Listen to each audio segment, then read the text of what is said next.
Welcome. This is TrinityGaiaOracle, and this is going to be my story for a bit of the Dharma, if you will. One of the things in embarking on this journey is looking back at all the stories of you, those that your parents shared with you, your siblings, your aunts, your uncles, and those from your own perspective of what you observed throughout your life that allow you to know how you got to this moment and possibly exactly what those moments, those pearls of wisdom within those moments are that you bring to this moment, to where you're going, to aid in creating the world you desire to experience. I know that there's some pictures of this somewhere, so until I actually know for sure where those are, I'm not going to necessarily go into great detail, but let's just say that before I was born, and my mother, she was pregnant at the time. Her and my father were both in a very serious accident, like eerily like Final Destination kind of accident, and they both survived. My father had a closed brain injury as a result, and anyone who knows what that means medically or has loved someone, known someone who's experienced that, it radically changes their personality. I will say that I never knew my father, how he was when my mother fell in love and married him. I never knew the man that he was meant to be in my life. He struggled with anger, but he struggled with it, he fought it. And I helped him with that when I was around him.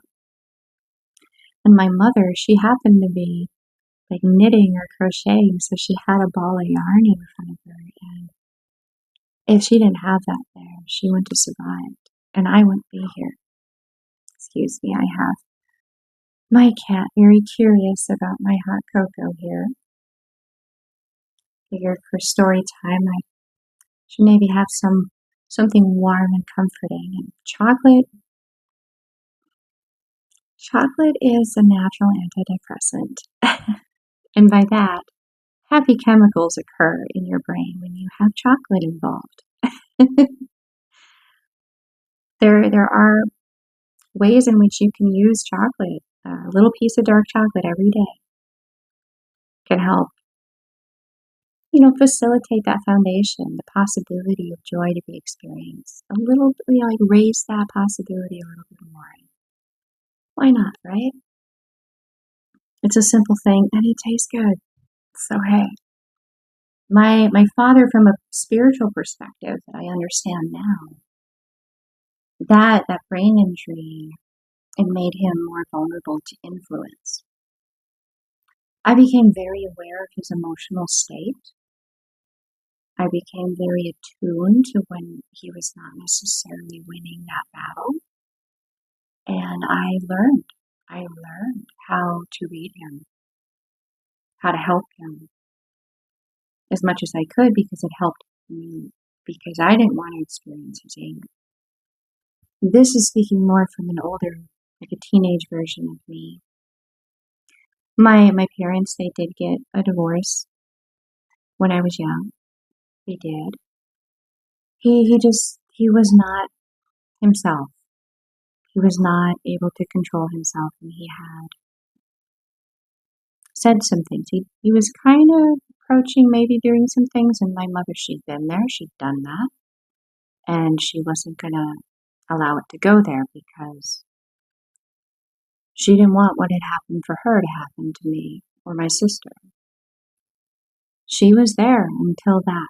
She was like, you get counseling, we'll come back, and he wouldn't do that. His family did not believe in doctors, yet they all wanted to be doctors. And when I look at the families on both sides, This is really their story. It's not necessarily mine. But I will say both of my parents had a lot of challenge, and I'm grateful that I did not have to live those things. I'm grateful that my mother shared her story and helped me understand my father's so that I could have compassion, so I could understand. I had a lot of questions as a child. I was very quiet, very curious. I learned a lot from observing. It was a survival skill. There is a TV show called Lie to Me. And the guy is a brilliant scientist, and he traveled the world and he categorized and cataloged microexpressions, and he used that in interrogation, and he would be able to call people out on lies that they didn't even know that they were telling. It was all in those subtle fraction of a second expressions that they would give away where the bomb was actually at, or it was actually going instead of where everybody thought it was going. And a lot of lives would be saved. That is like the science, the grounded aspect to it. The reason that I bring it up and how it relates to me is because of my father's brain injury, I became highly attuned to subtleties. I became a natural, which is something in that TV show. He goes into greater depth with it. But I don't necessarily need to know the science to read the situation. And I'm not going to say that I always am right or that I see everything. That is not for me. That is for the divine. That is not for me. I am not going to pretend to know everything. But I do feel a responsibility when I see something to speak to it. See, as in my own life, someone is about to be taken advantage of, or someone is in a position to protect someone, but they don't see what I see. And I know if they did see what I saw, that they could take that into consideration in the decisions that they made. Because if they know this about me, they would know that that's just more information, a new perspective.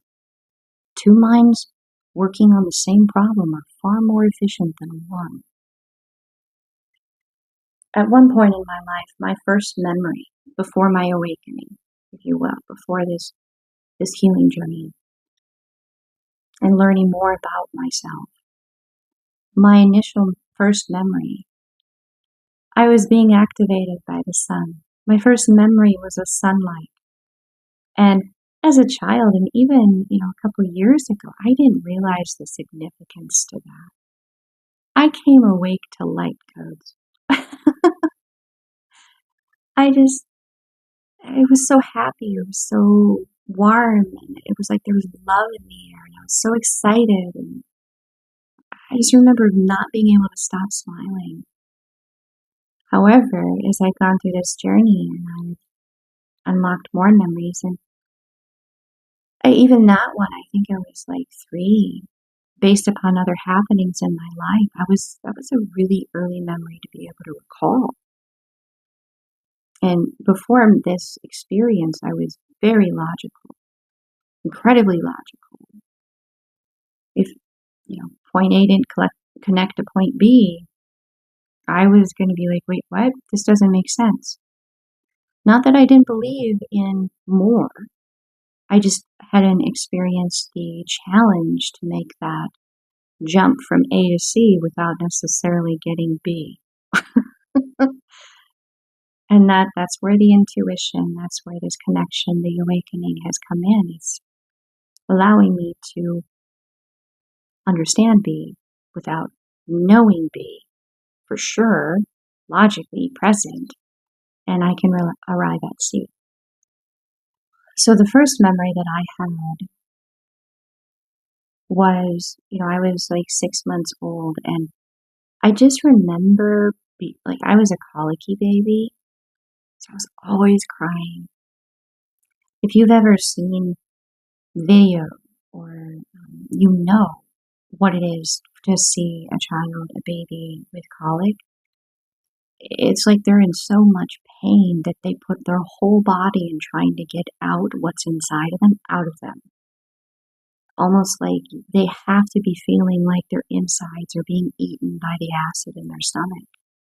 It looks excruciating because they're like their legs get into it, and their arms, like their whole body. And the only thing that would bring me comfort was my mother's touch. So I was always in her arms. She was so exhausted. And my father, she would tell me that he was just the sweetest guy, that he wouldn't hurt a fly, that he was so peaceful and calm and easy to smile and quiet. But that was never the man that I got to know. And he was very frustrated and very angry because he never got to have, alone time with my mother because I was always in her arms. And the first memory that I have is more of a feeling. I didn't understand the words, but they were upset with one another. And there was a motion from him to, like, he was so upset he wanted to just, like people when they're upset or they're angry and they're like moving around and like they're just thinking on whatever it is, and they move things places a little more, forcefully or with a little more calculated. I'm putting it here, and then I'm putting that there, and then I'm doing this, and how can I help you, or what do you want, or what do I need to do? Like that kind of an energy. But it was directed to remove me from my mother's arms. And her immediate shift with that energy was to pull me more like to her side. And that moment of pause, of realization where that was just about to go. But did it? It shifted something between them. And I was just a baby.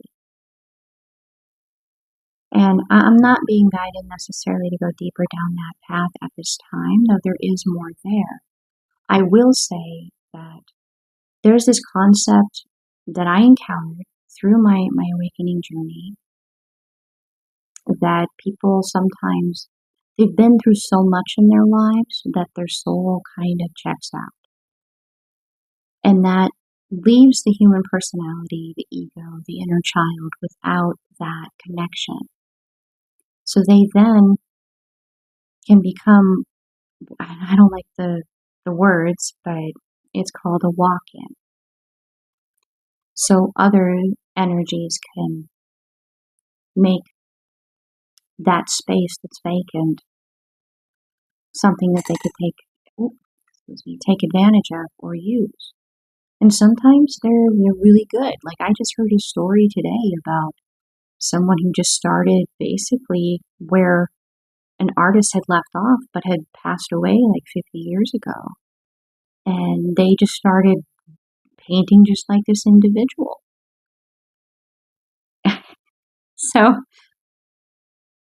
it's not necessarily going to be a bad thing when this occurs if there's that element. However, I don't think that individual was really traumatized or really broken, if you will, like their soul had left them. But I know with the closed brain injury, it definitely affected his mind and made him more vulnerable. So it, it could have been multiple different consciousnesses that did not mean anyone well let alone my father, right? And I say right because how, like from my experience, that is right. They didn't mean him well. If he went from being such a peaceful, calm, gentle person to that moment becoming a reality, it was a very far departure from who he was before this injury. I don't speak of him with anger or hurt. I speak of him with compassion, even though he was a source of a lot of trauma for me. He was a teacher. At this point, where I am right now, I can look back and know that I see threats to myself, to others, because I was able to read him. I had to read him. I have compassion and empathy for his soul, because I think to some extent that soul was aware and present and did what it could to run interference, did what it could to help things not occur. To have compassion for that, for someone, if you do know someone who is a walk-in, I don't like that labeling. Can you imagine being trapped inside your own mind and observing yourself doing and saying things that hurt you and those you love and not being able to stop yourself? I can't imagine that. So I do have empathy and compassion. That doesn't mean that I forgive the things that happened. To me, forgiveness is a bit of an interesting thing. People say like, oh, you forgive, but you don't forget. I don't forgive what happened.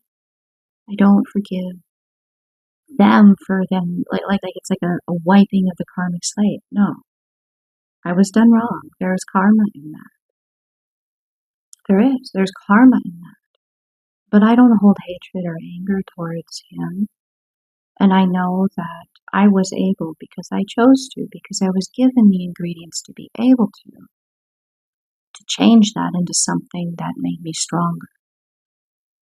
And I wouldn't have known that had I not had that to overcome. But that inner child in me is the one who was victimized, whose power was taken away, who had to deal with the hurt and the harm. And I can't tell that part of me, oh, well, it's whatever. It was fine. I can't say that to her and not be a liar. And this is a part of me. I can't lie to myself and convince myself. That part of me is going to know. So that inner child doesn't care about logic. Just like you tell your little kid it's time to go to bed. They don't care. They feel like bouncing off a wall. They don't care about logic. So that is a dance that is always present in our lives. I don't know a single person who hasn't gotten out of their childhood without some kind of scar, some kind of trauma, some kind of moment of hurt. That they have this duality within them that they have to parent. So how I handle this with that part of me is, you know what? You're safe. This will never happen to you again. I won't let it happen to you again. And I hear you and I understand completely and honor that. That is your truth. You have a right to that. You can be a child now. You're allowed to play. You don't have to worry about a thing. I've got it. So if something appears that way, or a dynamic in my world is starting to make that part of me uncertain, I'll have that conversation with that part of me and reassure her yet again, I've got this.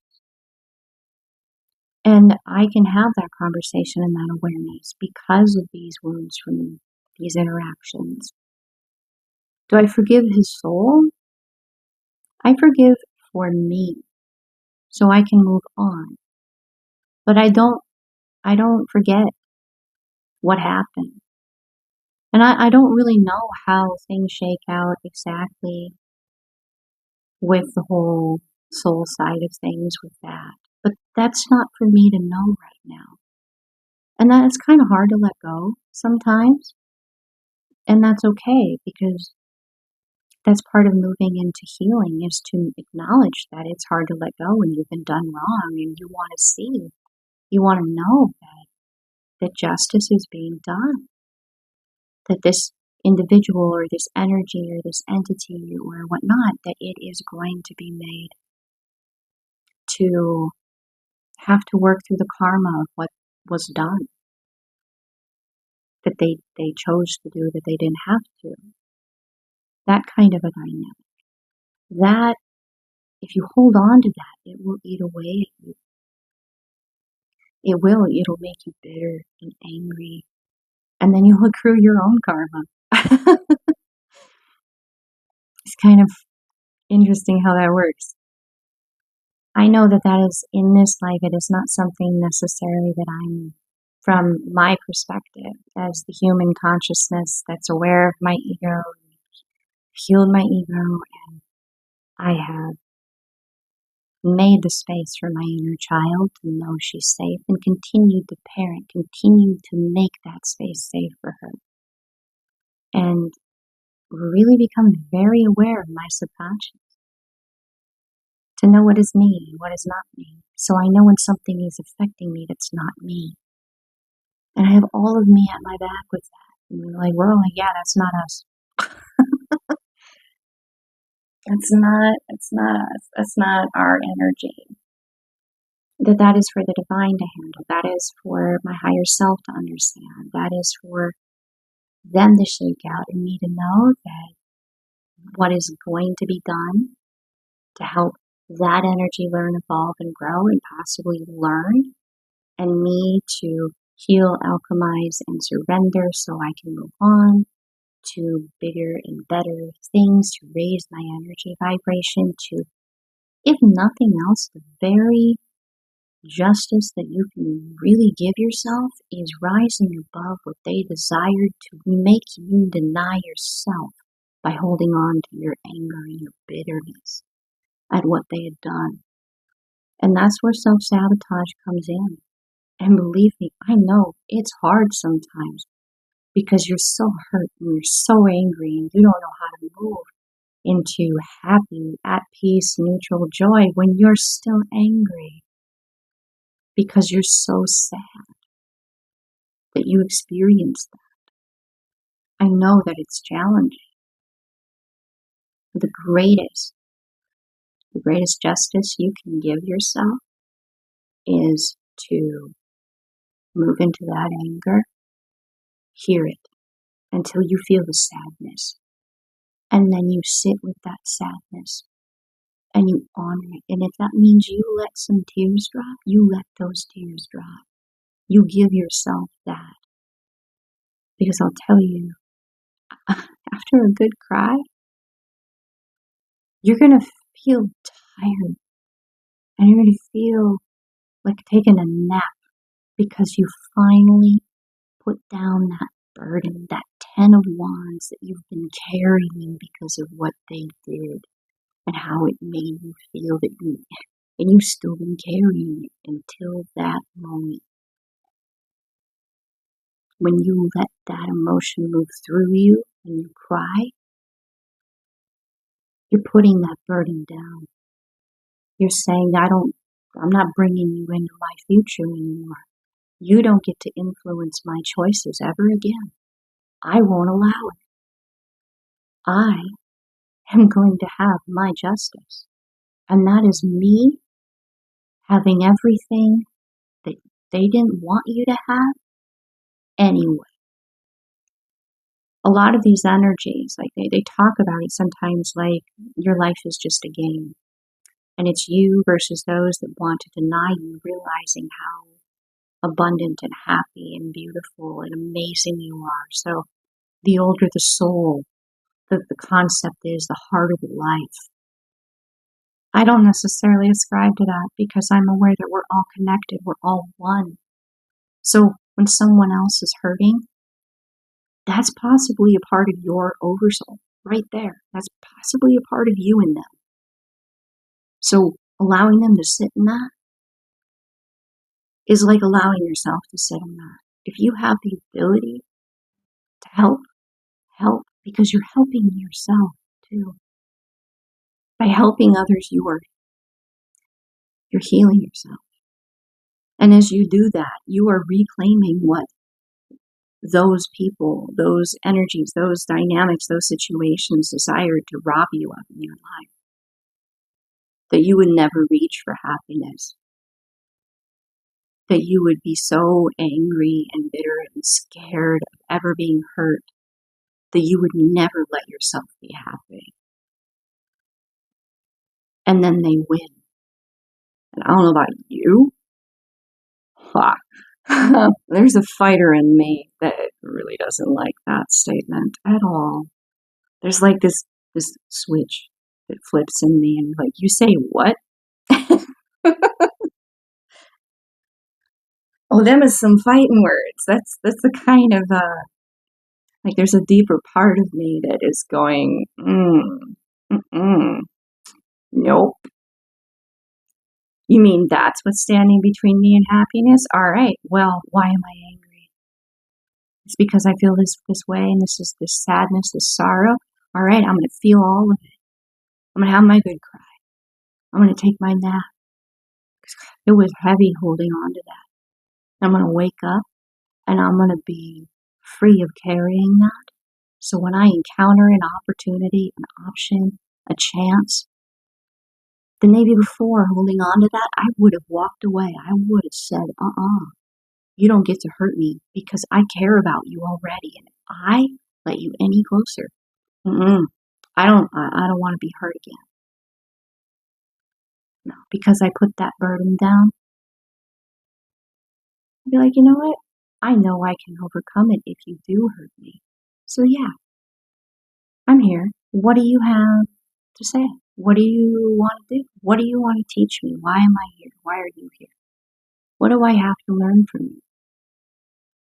And maybe someday you'll find somebody that you've gotten to that point with, and they're not going to disappoint you.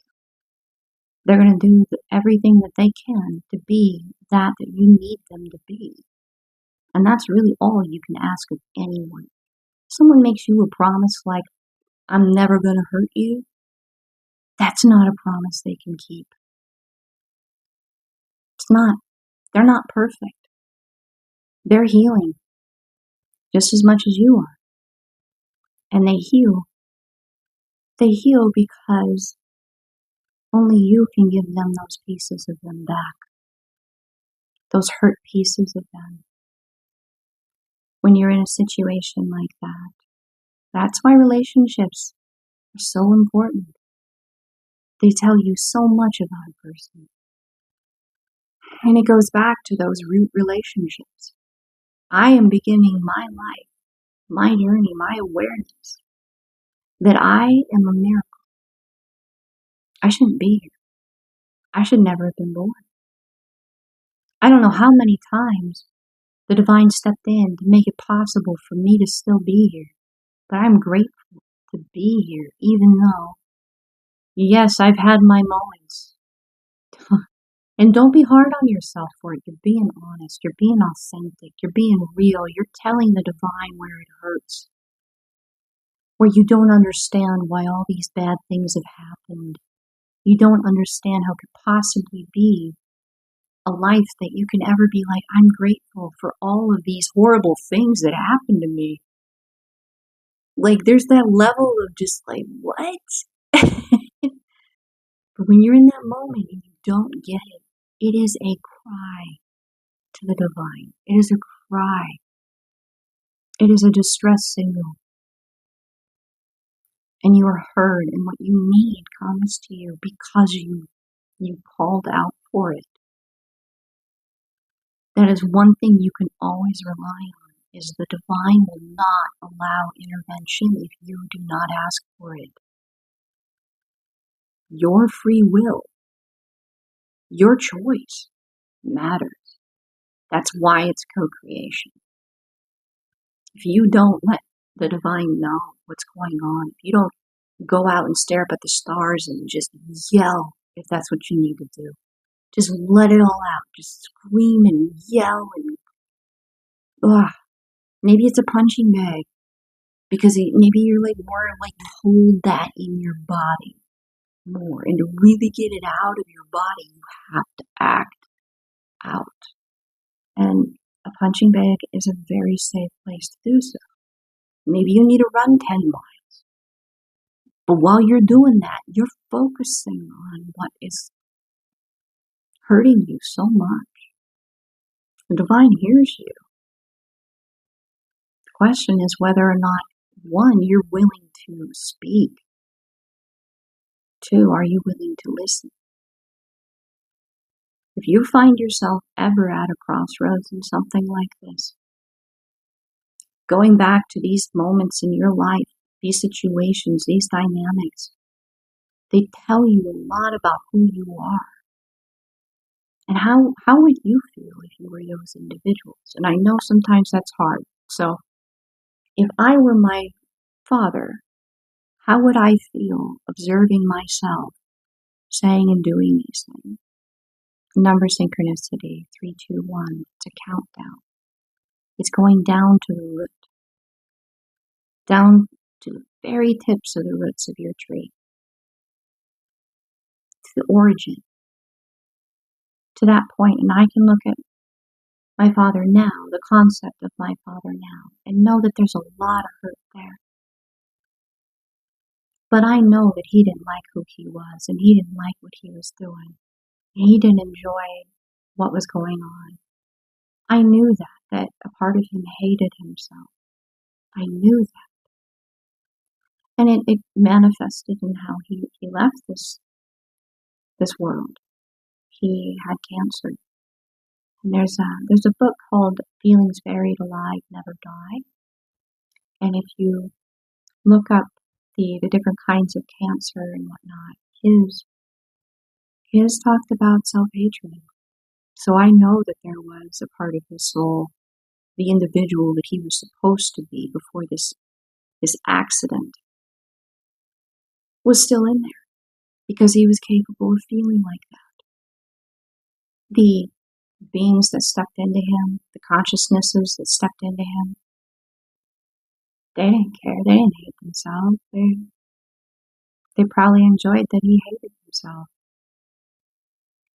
How can I sit here and know what I know now and not look at him with, you stayed as long as you could, and you left when it was the best time to do so. He fought hard not to hurt me, and he didn't always win. But I knew he fought. And as I got older, I got more aware. I was able to help him fight. And then I was able to make us both safe. And I did. And I know he was grateful for that, because there was a line that he wasn't willing to cross. My mother, she got full custody, but he had like rights to visitation and whatnot. When we hit a certain age at that time in my state, we didn't have to see him if we didn't want to. But we would visit him, mainly on weekends. He really, my sister was more what his family identified with, and they liked her, and I was more like my mother. In their eyes, that was less than. As I alluded earlier, they weren't very intuitive individuals, but they had had a very hard life. And I'm not going to judge them, but I'm not going to be judged by them either. She was more like them, so they liked her more. So he preferred her. And at one point, he crossed a line. I was able to make us both safe. And my sister. And I know that was divine intervention. I know that because at certain times in my life, looking back now, there's this calm that comes over me. It's like I become hyper-focused. Everything stills. And I become very logical. It's not that I'm not feeling, it's that there's too much feeling to give to it. There's so much feeling that it becomes almost indifference. I know my truth, and I will act in love, but I won't act in hatred or to harm. I will act to protect, to preserve. For all I know, in that moment, and many other times in my life, I was connecting to some other aspect, to the divine, possibly soul tribe. And its kind of concept of soul tribe, I think that we're all connected. Everyone that we encounter in our lives, we have an impact on, and they have an impact on us. We're not separate. So soul tribe is everybody, everyone. There's just some individuals, some souls that are meant to work more closely with you than others. That's all. Those individuals, they have more contracted to do with you, and you with them in your lives, and here in your purposes while you're here now. I am consistently kind of coming to a point where it's time. So I tend to have in my storytelling, I tell stories in circles. I tell like 4 or 5 different stories because I realize they're all connected and they all add the emphasis and they all compound the importance of the culmination. My hope, and it's definitely why I've been being consistently called to share my story, is to inspire others to know A, they're not alone, B, there is a way through it, C, you have a right to exist as your own unique aspect of the divine. You have a right to be who you are and to know who you are and to choose to free yourself from all the desires to hold you down and hold you back and limit you and what you get to experience in this life. You have a right to fight that. That is the human warrior spirit. It doesn't matter what time. It could be hundreds of thousands of years ago. You could be one of the first humans, and that is still a part of you. It could be a couple thousands of years ago. Our ancestors were not dumb. You go back far enough, they had technology far more advanced than what we have now. And they decided to do what they could to preserve that knowledge by passing it down through stories and lore, connection with symbols and awareness of the environment, and basically shamanism. To pass that down. We're not really that different. That human warrior spirit is present within each of us. And sometimes you need someone else to let you know when you're tired and you're worn out and you're doing what you're doing and you're doing your best and it's just so much. It helps to know that you're not the only one going through it because it helps to galvanize you in this time. Because we have our own unique challenges in this time. Because we're not just connected in this time, we're connected throughout time. That's why I could see myself in my grandmother, not just my mother. I can see myself in my aunts. And I know my great-grandmother, so on and so on. I would be able to find an echo of myself in their heart. Because I would see their heart and how they lived their lives. I would see when it was breaking and when it was opening to the sun. I would see both and I would recognize myself. You are not alone. Even if you don't have me to call up on the phone, you can send me an email. I believe my email's under my about on the channel. You could send me an email and I will respond. I will respond. I can't promise you when, and I can't promise you how in detail I will be guided to go, but I will respond. It's one thing to have an intuitive nudge, to hear it, to have a memory, to have your mind just be in a meditative state as you're going through the grocery store, and to have, for some reason, that one happening, that one interaction from a couple years ago come to mind for no apparent reason. Or maybe you're out walking, maybe you're cooking, maybe you're at work, whatever it is that you're doing. There's guidance in that. There's a reason that's brought to your awareness, because there's something in that that can help you to move from where you're unhappy to where you can be happy, to move from being out of harmony to being in harmony. It's your spirit team trying to help you realize what you have asked to change. And I'm not diminishing the pull of that magic and knowing it in your life to be true and real, but we are physical beings.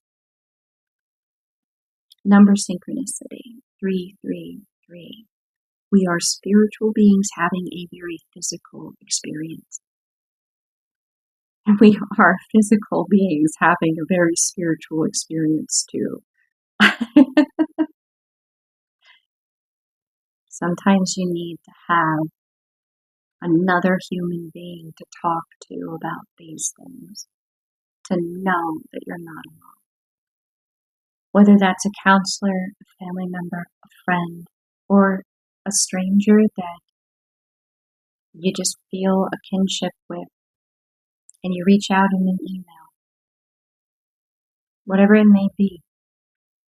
My goal in this, as a person and as a spiritual being, is to feed the light within you, to keep you knowing that there is hope.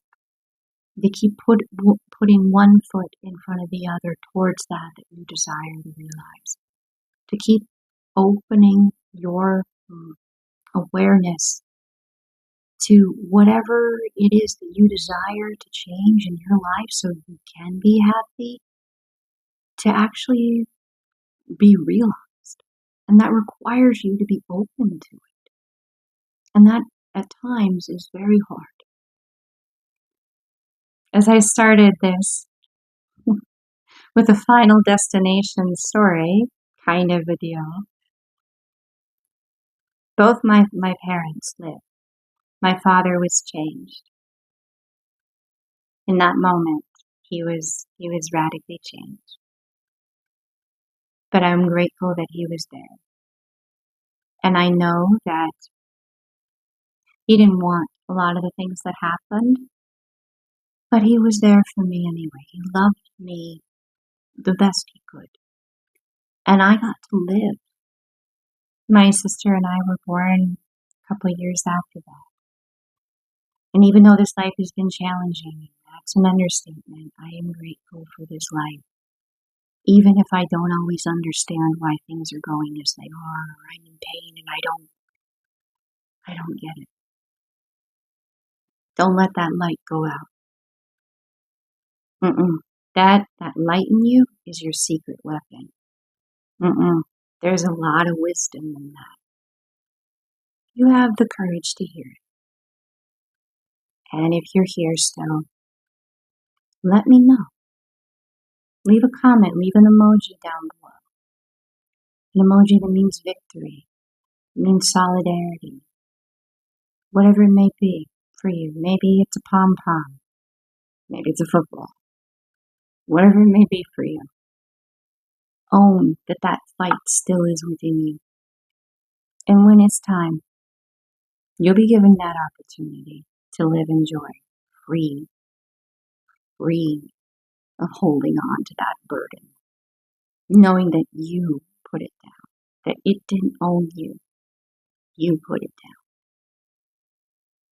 Thank you, each and every one of you, for being here, for co-creating this with me. And I thank you for being here to be willing to deny those that want to take your future from you, to deny them that satisfaction. Thank you very much for being here. The divine within me honors the divine within you. It's like my soul saying hi to yours, knowing that we're not separate. We're connected, we're one, yet we're unique.